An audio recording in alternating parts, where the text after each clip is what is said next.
reentry committee for their many meetings and discussions that led us all here today. Everyone on the committee had different opinions about reentry, which made us a good committee. We followed our church insurance recommendations and followed the COVID medical advice. And here we are. I thank everyone who helped revamp this place. I thank Dennis, who lives across the street and utterly kept this place safe for 20 months. Thank you.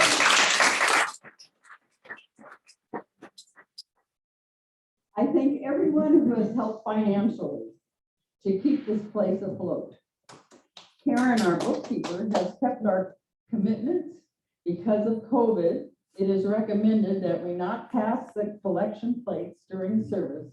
So all your wonderful givings will be in that orange basket back there as you leave or stay, which is in the back of the room, and I hope we fill it every week and catch up from our absence. Thanks for your patience during this time. We have 4 albums for your viewing when you can, right out that door. It's an opportunity to meet and greet people in this church. One is about our fabulous females. One stories about our giving during COVID, and one about our Zen garden. And the last about our celebration of Lee's retirement from 18 years of being our music director. And finally, for a while, we will not return to our weekly luncheons. Maybe coffee soon. So let's talk about next week. Halloween is next Sunday. Let's all have some fun and dress up. We're already a mess. That's pretty good. And isn't it about time we play?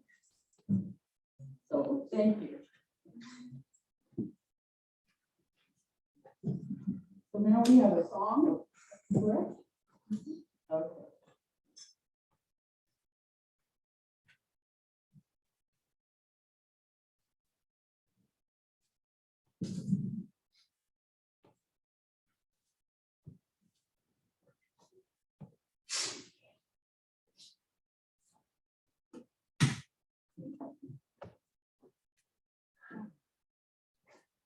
All right, so our opening song for this reopening day is Church on Fire. And I believe the word should be posted either on screen behind me, or if you're at home, it should be on your screens as well.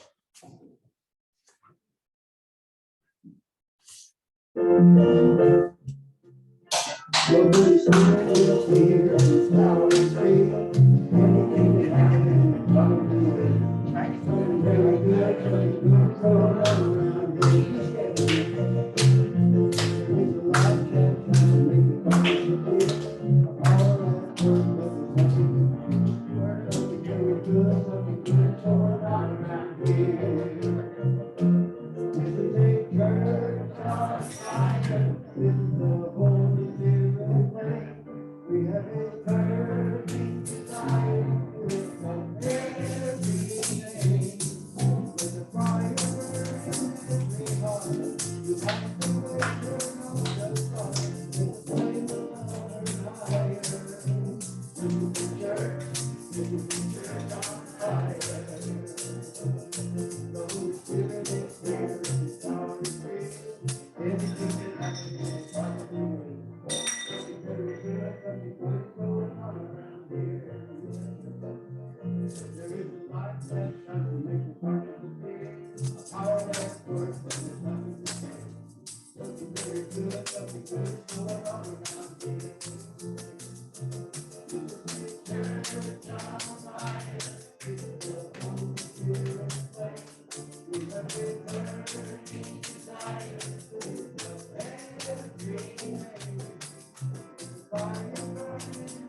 I bless our church, and I bless those that make it the center a truly loving place.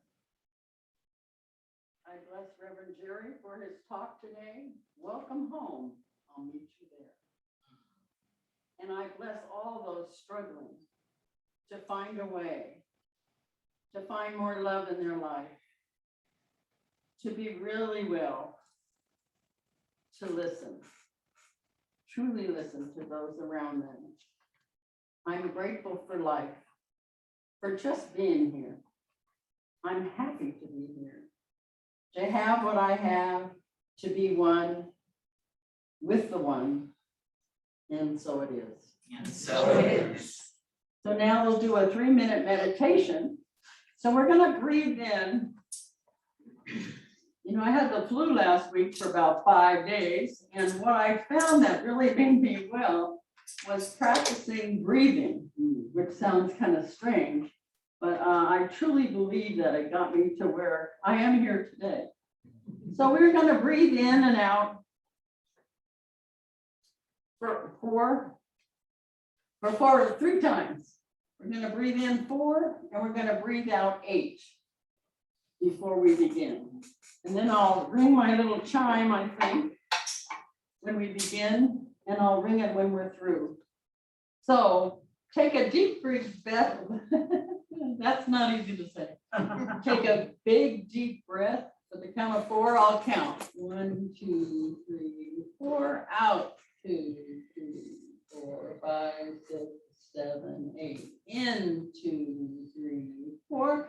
Out. 2, 3, 4, 5, 6, 7, 8. One more time. In. 2, 3, 4. Out. 2, 3, 4, 5, 6, 7, 8.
So I leave you with this story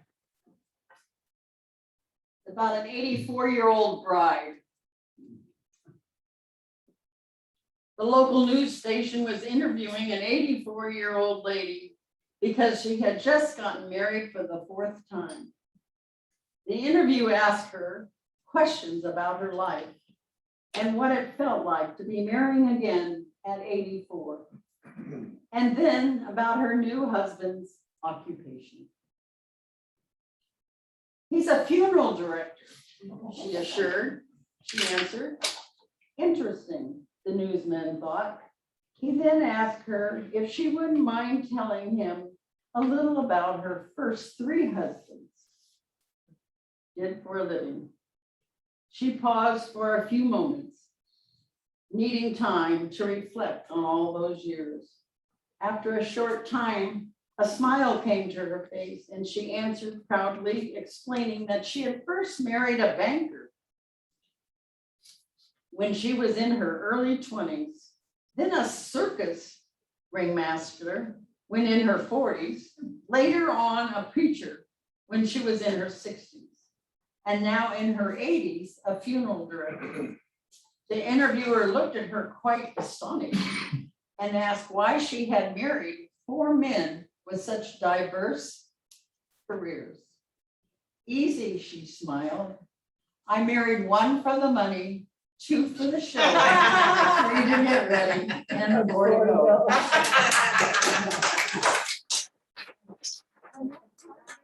Song is Open the Eyes of My Heart.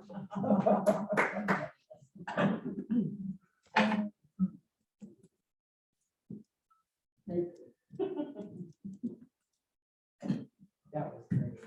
So, I'm going to open the eyes of my heart, and please feel free to stand if you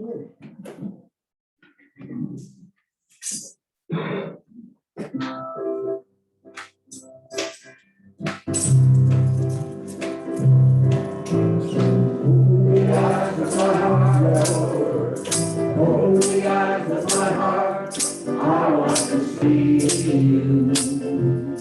I want to see you. Open the eyes of my heart, Lord. Open the eyes of my heart, I want to see you.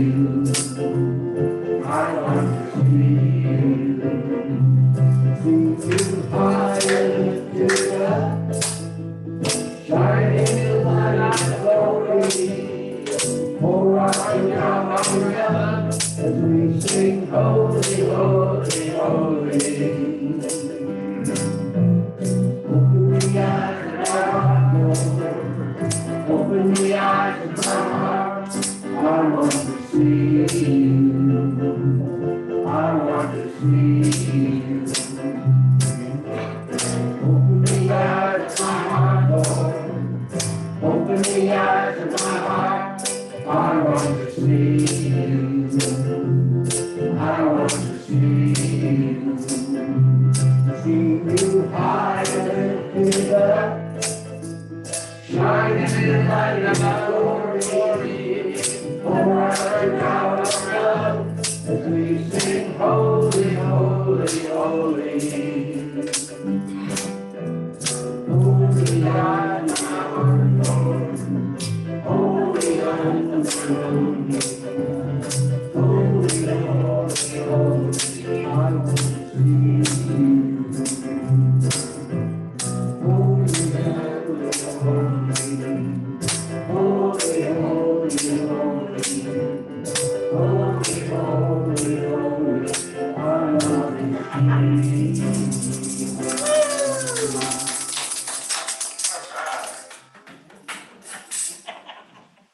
And knowing that we're very Fetterly with today's talk, welcome home.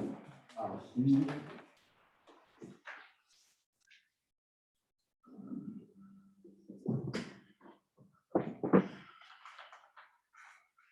Good morning. It's so nice to see everybody.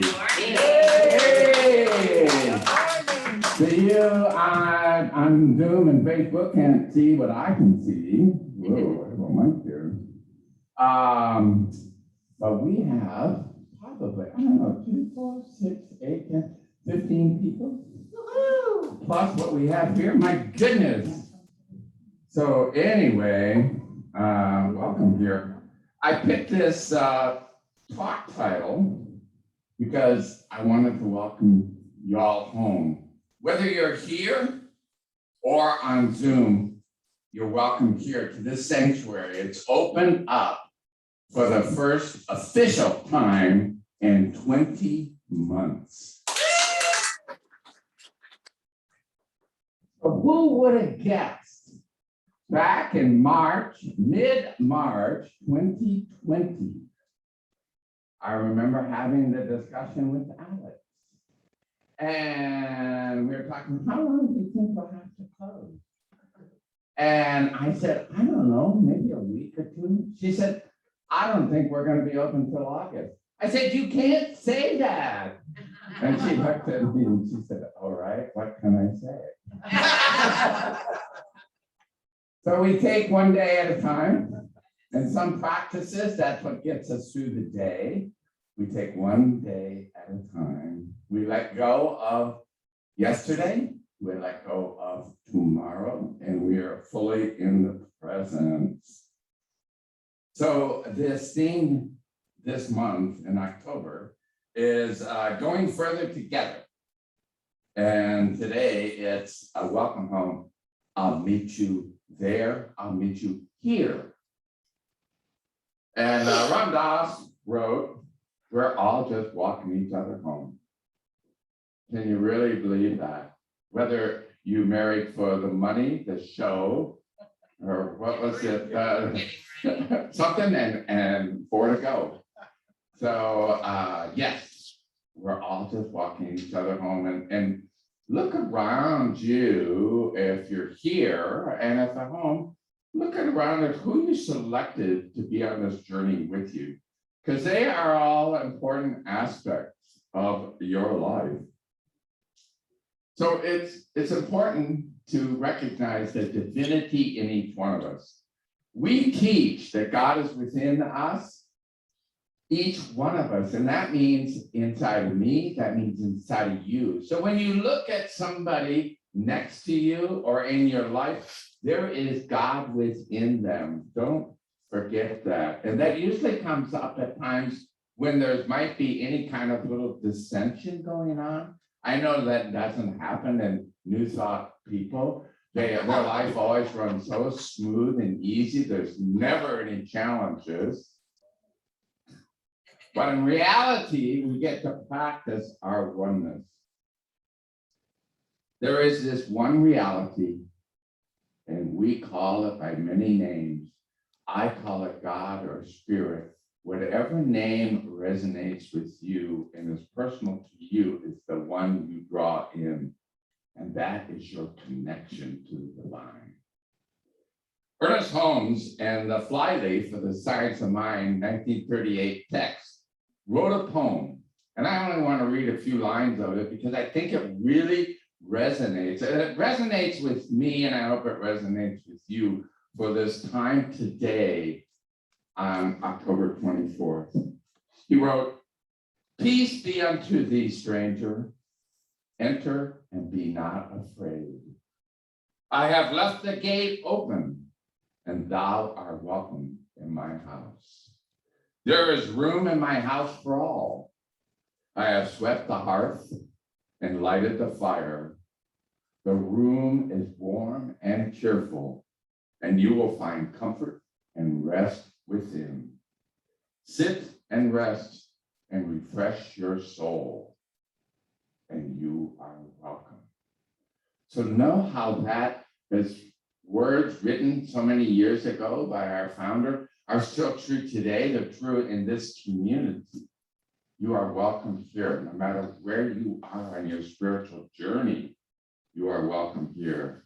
I know that sounds so inviting. And I know as I look out over these faces, how much I have missed each one of you.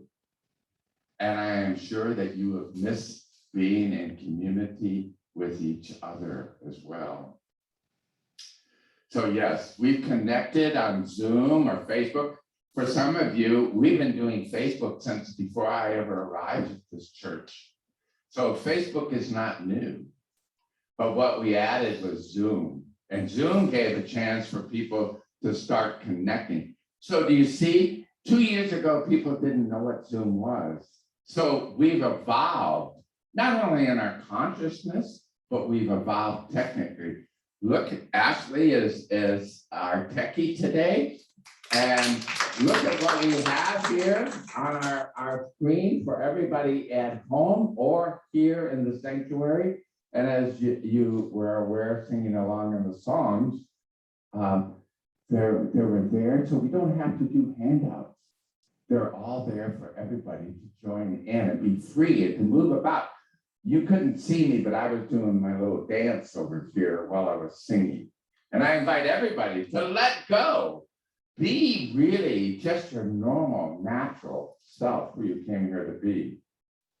I love that music that Reverend Ed selected for that today, A Church on Fire.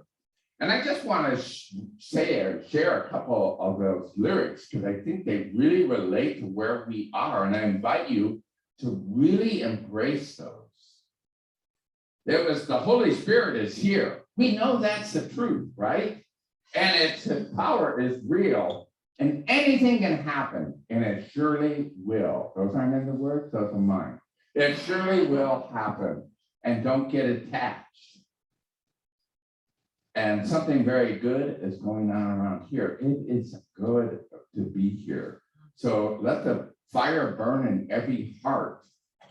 Light the way and turn off the dark.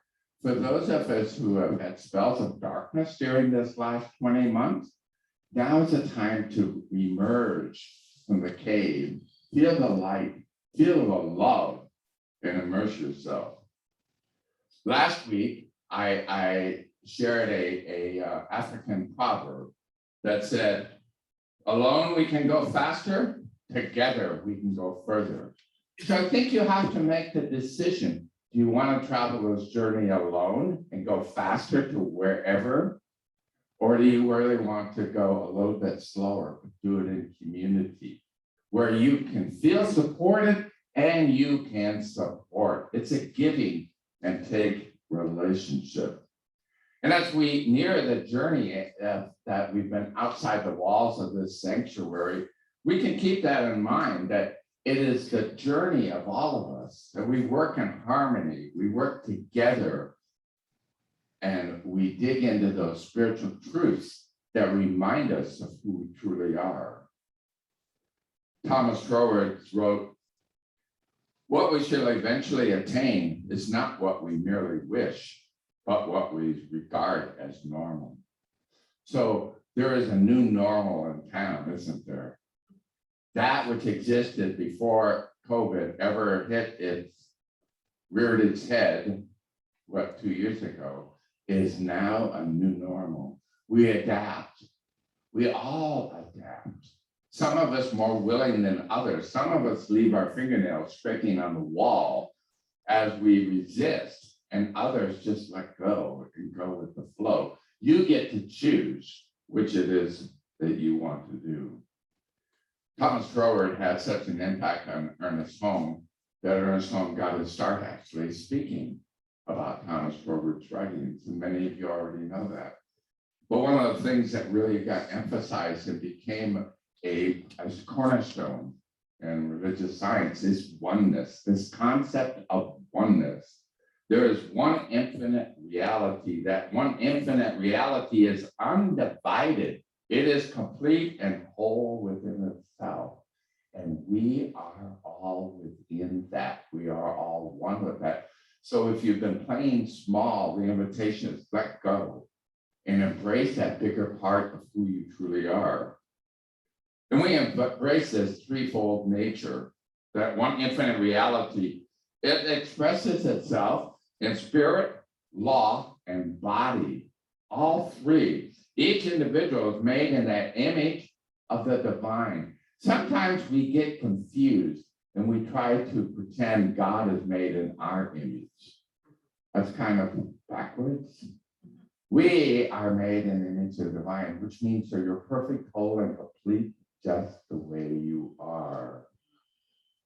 So that one infinite reality, I just remind us that we're these spiritual beings where our infinite reality is both transcendent and immanent. And by that I mean transcendent is one who goes beyond perception, independent of the universe, and wholly other when compared to us. And the other is, and immanent is when God is within us. When we understand that God is within us, both of those in our belief structure coexist in us at the same time, within and without. We are both the same. If you can wrap your heads around that, you have reached nirvana, or as some say, heaven, which is that state of awareness of our true nature. And we experience that true nature to that degree that we become conscious of it. When we let go of those distractions and limitations that hold us back. We've been going through this spiral. I call it a spiral because we have ups and downs. Maybe you could call it a roller coaster during these last 20 months. But what it's given us a chance to develop a new story. So what new story are you writing? What new story are you writing with you or you as a major player in it? And maybe these 3 points, I actually have, you normally have 3 points. Today I have 5 points. I don't know if it takes 2 extra points to convince me or maybe convince you. But let me start off with the first one. The first one is so obvious. We're spiritual beings having a spiritual experience in human form. Do you get that distinction? Spiritual beings having a spiritual experience in human form.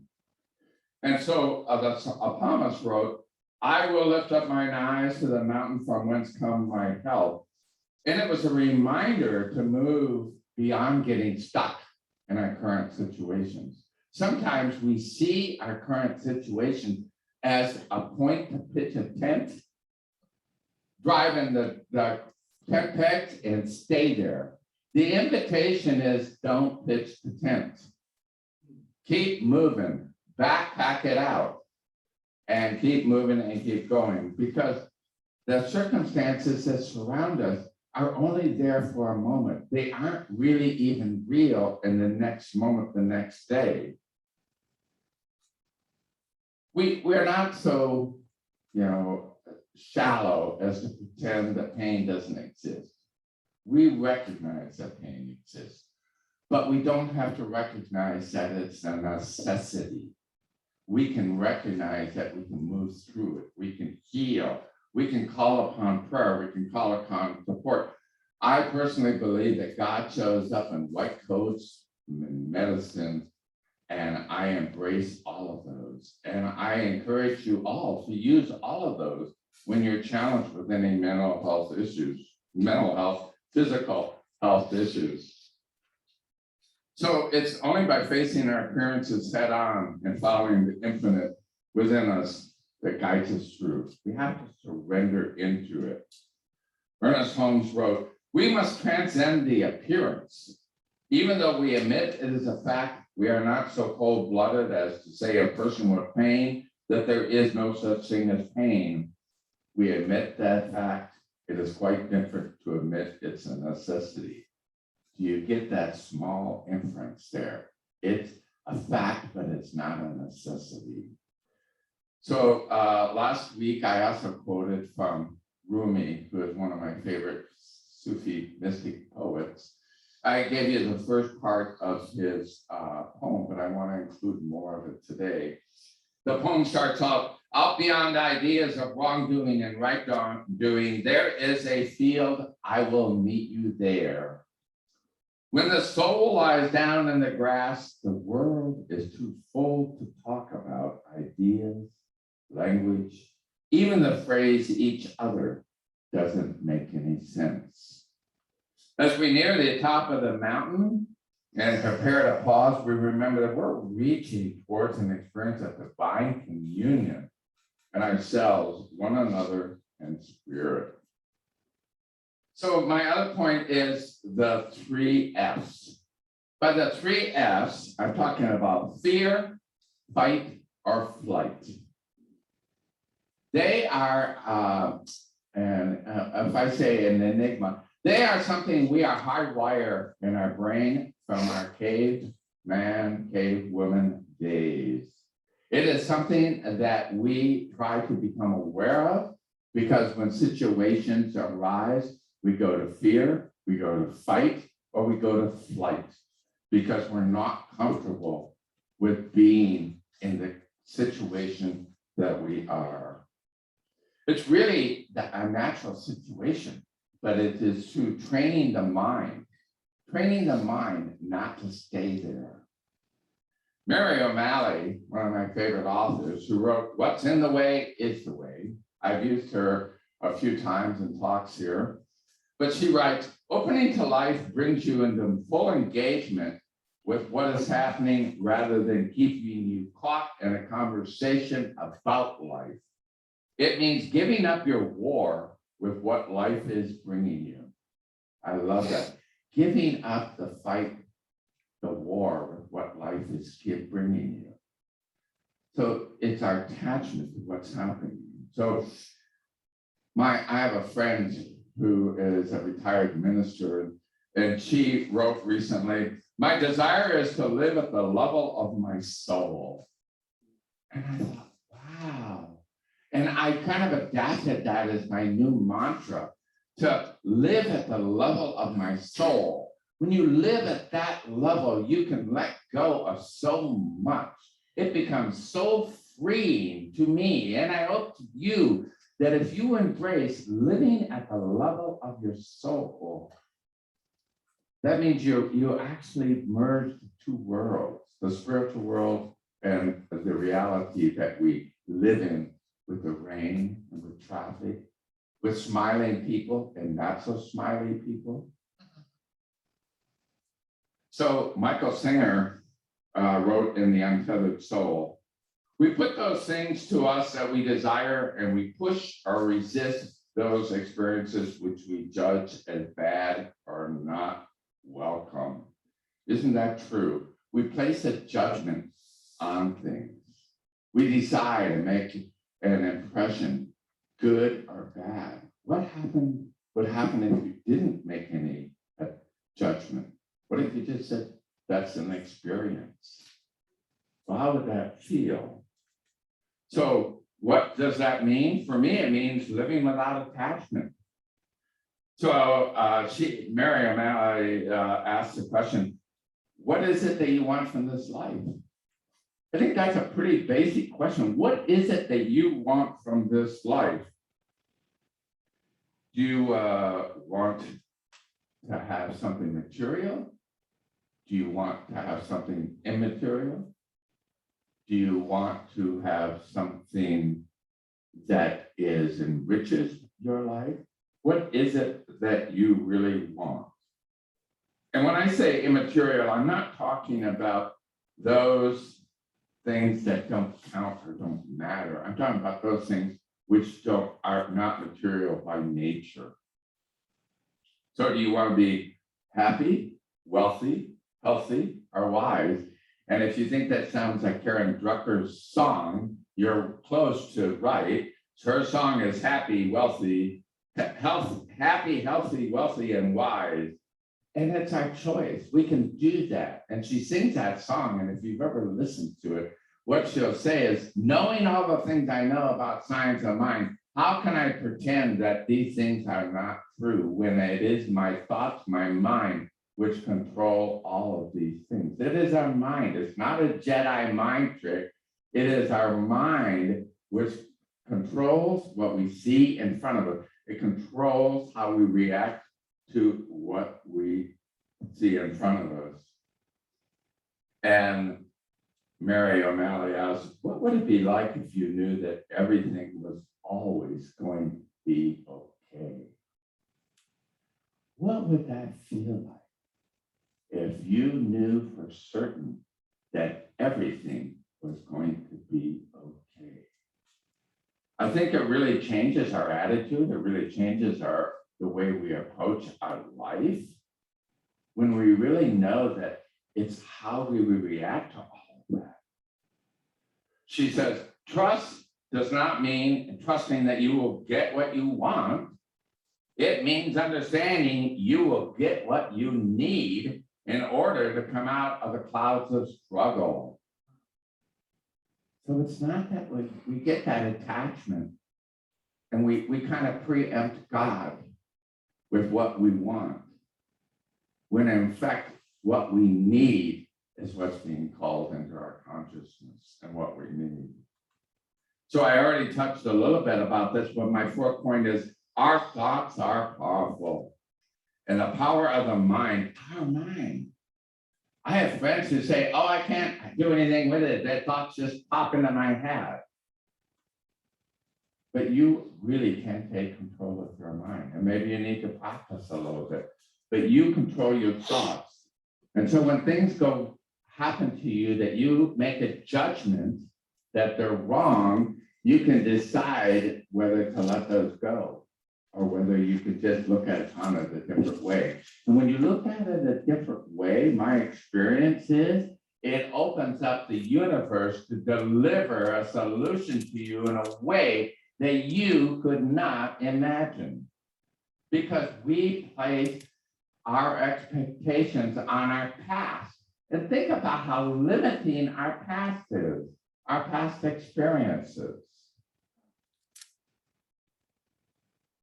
So last year, 2 years ago, I was sitting in a Unity church in San Diego listening to Reverend Wendy Craig Purcell talk. And she talked about a parable about the seeds. It's called the sower and the seed from Matthew. It's in the Bible, but she put a new thought spin on it. And I wanted to share that with you about the thoughts, because I think it helps us understand. She says there are 4 ways that the seeds get scattered from the bag. The first is scattering on the ground from the sack, like along the path. And they don't really take root much, and the birds swoop down and ate them. And that is really like our mind, where ideas come in and they never take root and they just swoop away. The second point is the seeds are cast from among the rocks and finding some ground to take root, but only so shallow so when the sun comes up, it burns a new growth and they wither and they die.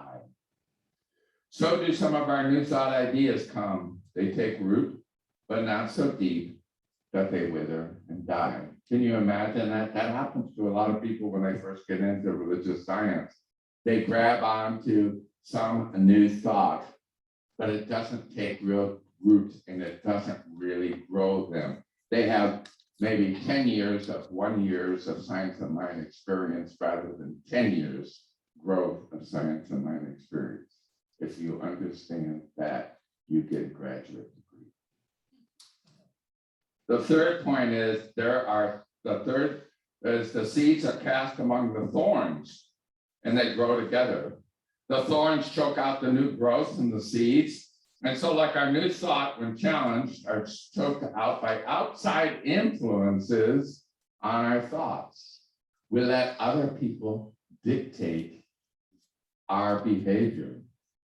And then, of course, there's a fourth one, and that is the landing of the seed upon the place of the soil where it's most fertile.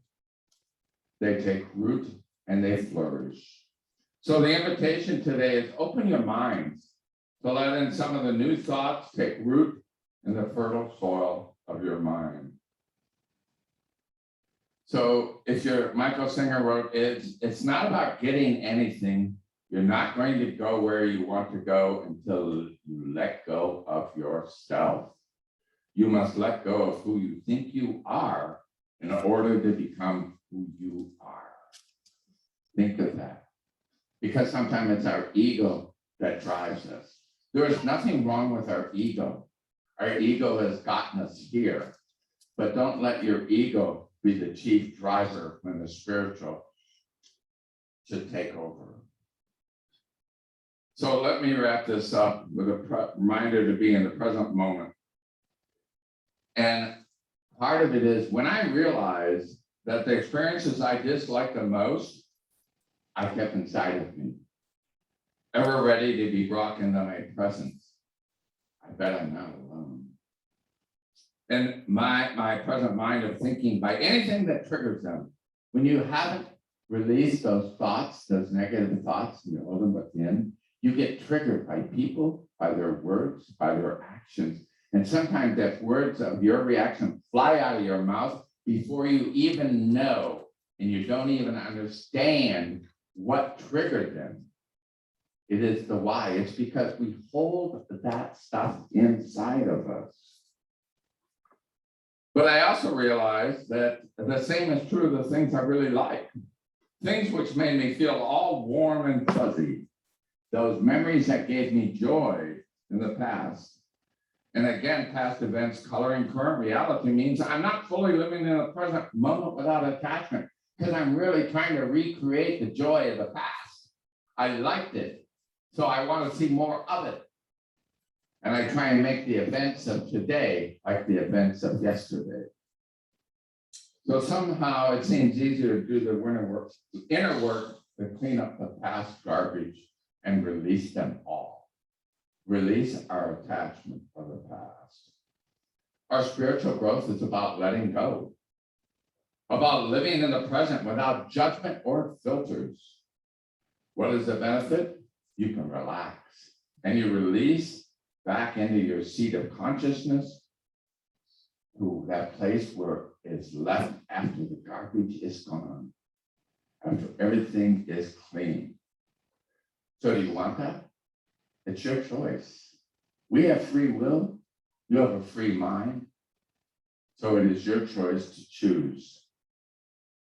So let me ask these 3 questions that maybe help you focus on your thinking.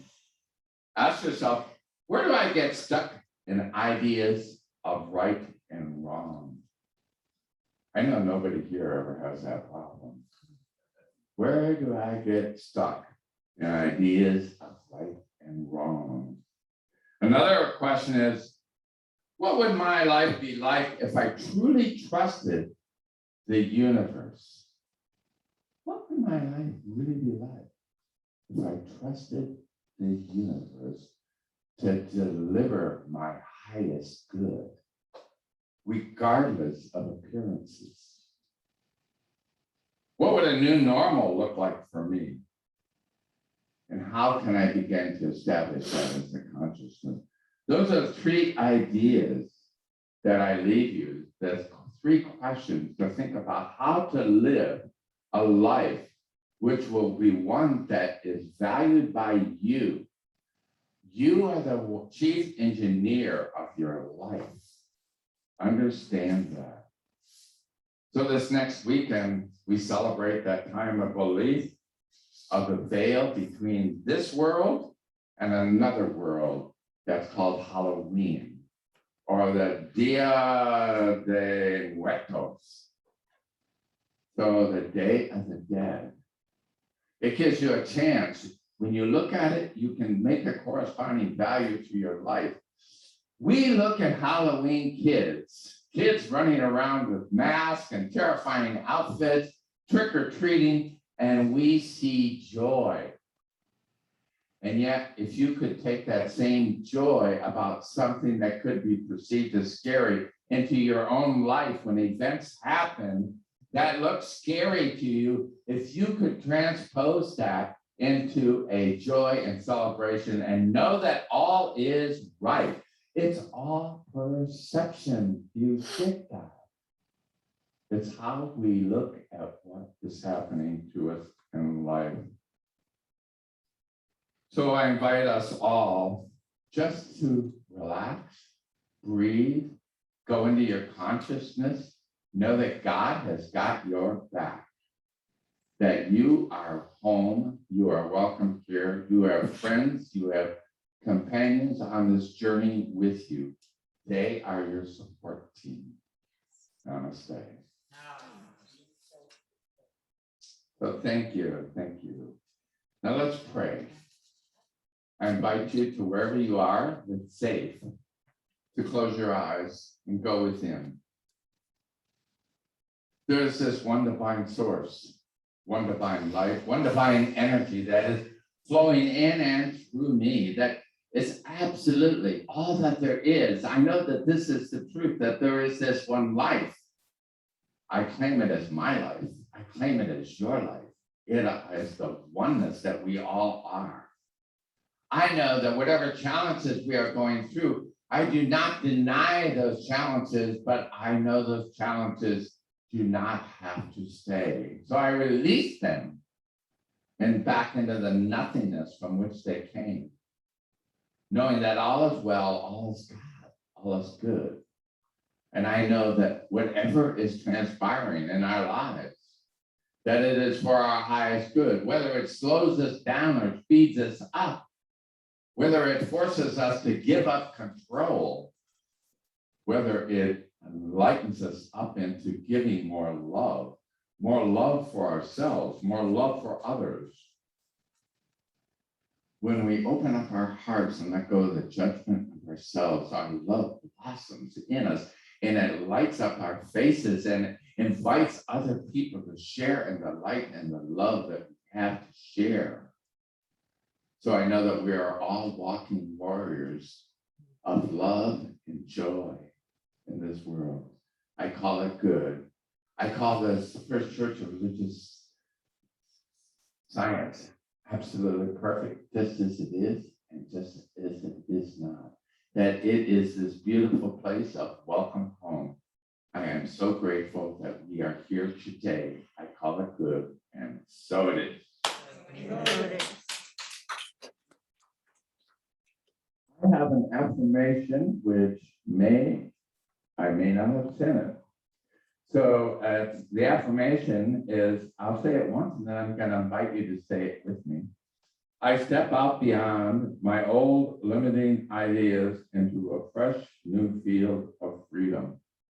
There it is. Whoops. We had it for a second. Can we say it again? I step out beyond my old limited ideas into a fresh new field of freedom. Thank you.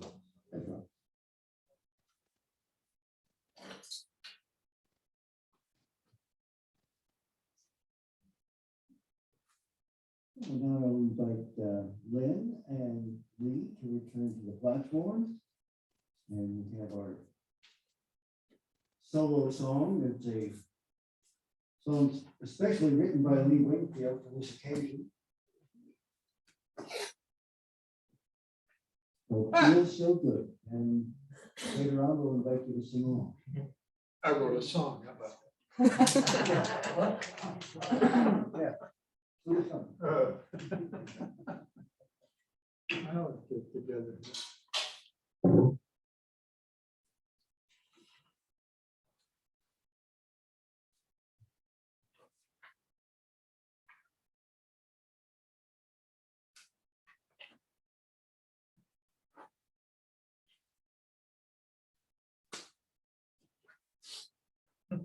This is all part of the show. Yeah, it's I'm just playing this.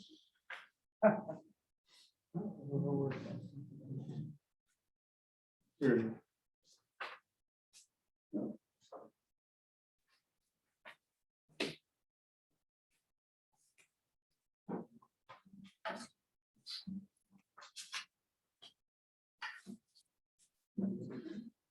I invite you to sing along on the second verse.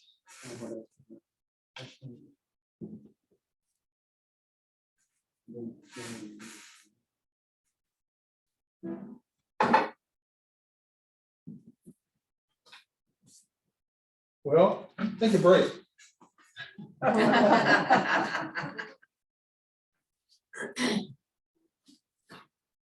don't know what the Well, here, take one. Oh, here's mine.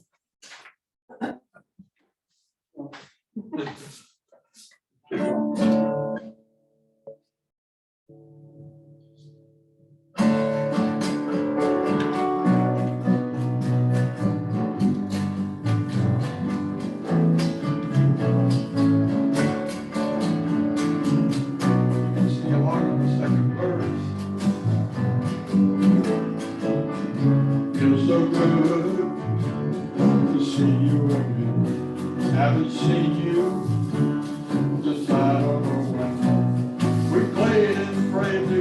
on Sunday and celebrated every holiday.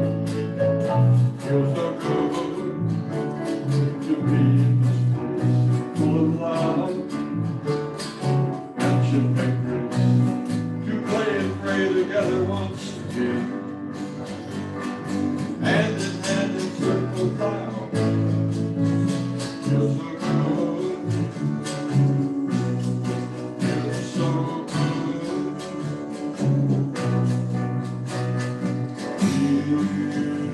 feels so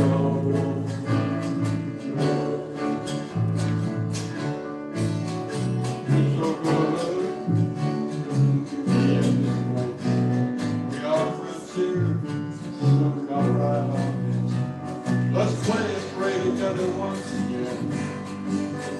Let's celebrate the happiness. Feels so good.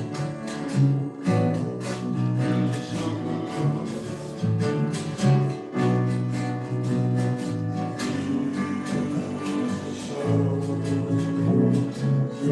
Everybody come. Feels so good. Haven't seen you.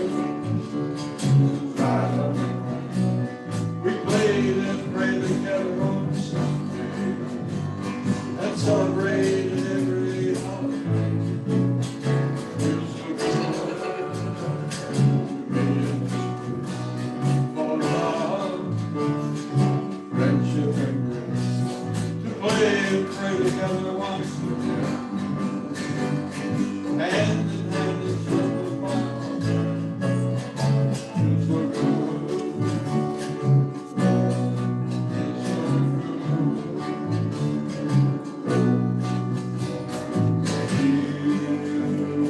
so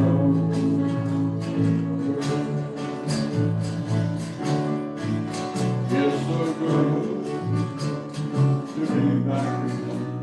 We are friends here. So come down in. Let's play and pray together once again. Let's celebrate the happiness. Feels so good. Feels so good.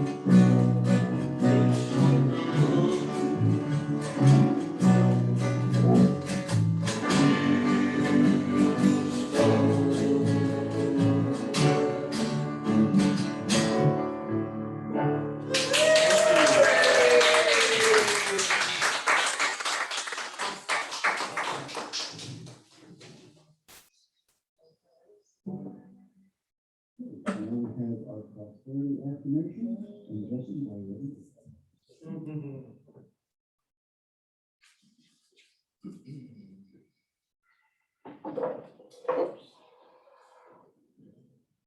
That's right. Yeah, we should have a prosperity affirmation. I know, it's not, Oh, it is here. Sorry. yeah. There we go. Disappeared. Ashley is ahead of me. I want to thank you very much, Ashley, for stepping in. You've done a superb job.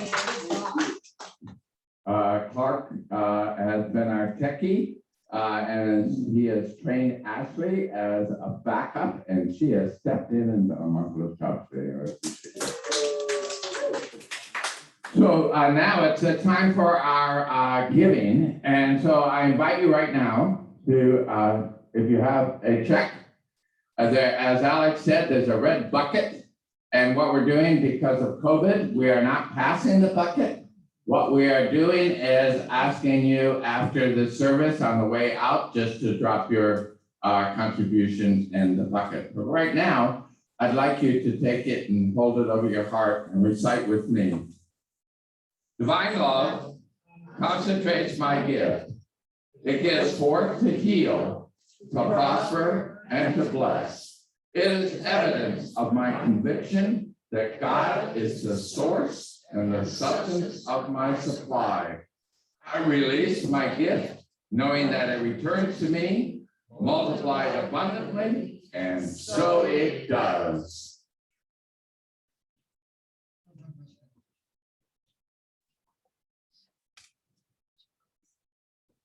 We're going to have our peace song. So Please feel free to stand if you wish. We're not certain, we're just. All right. That we were certain, no? Okay. You can hold hands. Hold them on. Let there be peace on earth, and let it begin with me. Let there be peace on earth, the peace that was meant to be. With God as Creator, love was all our need. Let us walk with each other in perfect harmony. Yes, this begins with me, but this is the moment now. With every step I take, let this be my joyous vow. To make each moment and live each moment in peace eternally. Yes, there is peace on earth, and let it begin with me.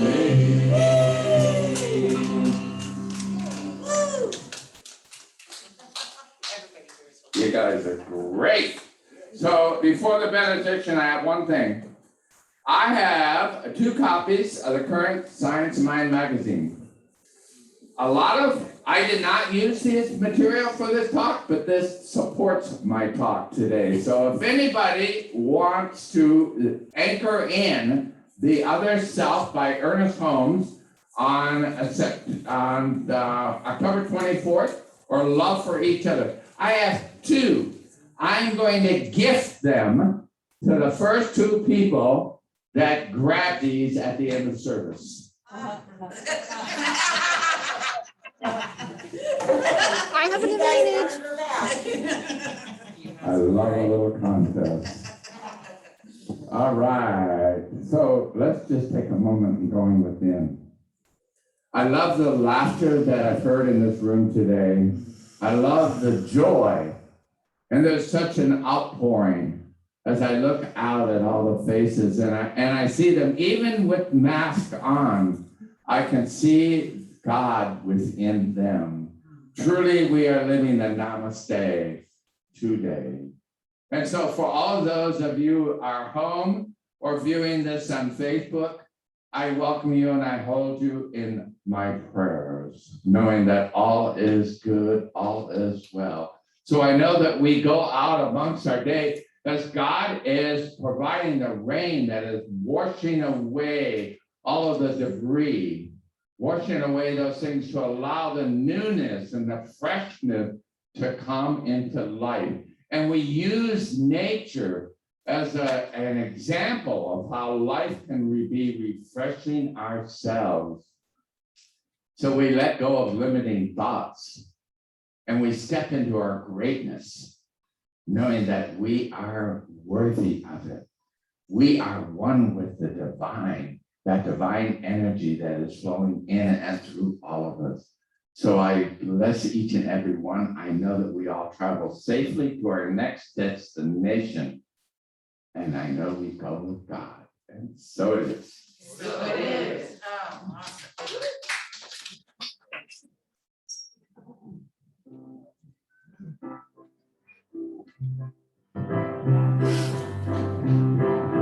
This little light of mine, I'm gonna let it shine. This little light of mine, I'm gonna let it shine. This little light of mine, I'm gonna let it shine. Let it shine, let it shine. We gotta light it down. When we let it shine, we gotta light it down. We gotta let it shine. We gotta light it down. We gotta let it shine. Let it shine, let it shine, let it shine. Everywhere I go, I'm gonna let it shine.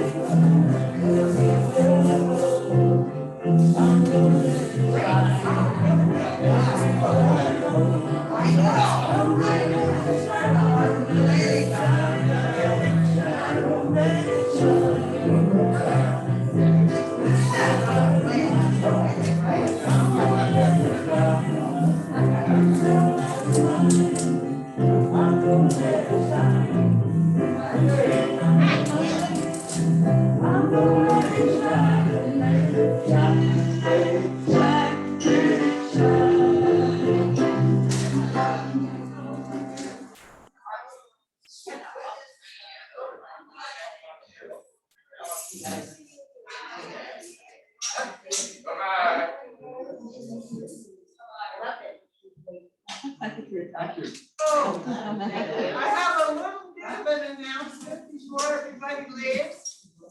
I have a little announcement. Alex and I talked about how the flowers go to waste here.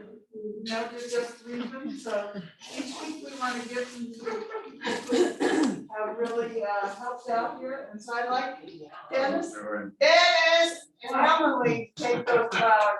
Oh. Yeah. Yeah. Yeah.